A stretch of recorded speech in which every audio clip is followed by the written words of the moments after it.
Hey all, இன்னைக்கு நம்ம வீட்டில் டின்னர் என்னன்னு பார்க்கலாமா? வாமா பார்க்கலாம். இன்னைக்கு சூப்பரான ஒரு டின்னர் செஞ்சிருக்கோமா. ஏன்னு கேட்டீங்கன்னா இன்னைக்கு அப்பாவோட பிறந்த நாள், அதெல்லாம் சூப்பரான ஒரு டின்னர் அப்பாவே செஞ்சிருக்காங்க. வாங்க என்னன்னு பார்க்கலாம். இது வந்து சுட சுட பிரியாணி. எங்க வீட்டில் தான் இன்னைக்கு எங்க வீட்டுக்காரர் தான் செஞ்சாங்க. பாருங்க எப்படி போல போலன்னு சூப்பராக வந்திருக்கு பாருங்க. சூப்பரான சிக்கன் பிரியாணி ரெடி. பார்த்தீங்கன்னா கத்திரிக்காய் பச்சடி. பிறந்த நாள் கொண்டாடுறவரையும் இன்னைக்கு நாங்கள் சமைக்க வச்சிட்டோம்.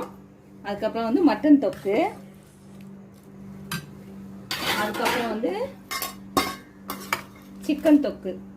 ஏன் இன்னைக்கு எல்லாமே நாங்கள் இவ்வளோ செஞ்சுருக்கோன்னா எங்கள் வீட்டுக்காரோட ஃப்ரெண்ட்ஸுங்க வராங்க, அதனால கேக் வெட்டிட்டு சரி அவங்களுக்குலாம் சாப்பாடு கொடுக்கலான்னு எல்லாம் சேர்த்து நிறைய செஞ்சுருக்கோம். அப்புறம் எறா தொக்கு, அதுக்கப்புறம் வந்து வெங்காய பச்சடி எல்லாமே ரெடியா இருக்கு. இப்போ அவங்க வந்தோட ஃப்ரெண்ட்ஸுங்கலாம் வந்தோட கேக் வெட்டிட்டு சாப்பிடலாம். இன்னைக்கு நம்ம வீட்டு டின்னர். உங்க வீட்ல என்ன டின்னர்னு எங்களுக்கு கமெண்ட்ல சொல்லுங்க. ஓகே, சாப்பிடலாமா? இல்ல, ஃப்ரெண்டுங்கலாம் வந்தோட தான் சாப்பிடணும் கேக் வெட்டிட்டு. சரி. Happy birthday to you. Happy birthday to you.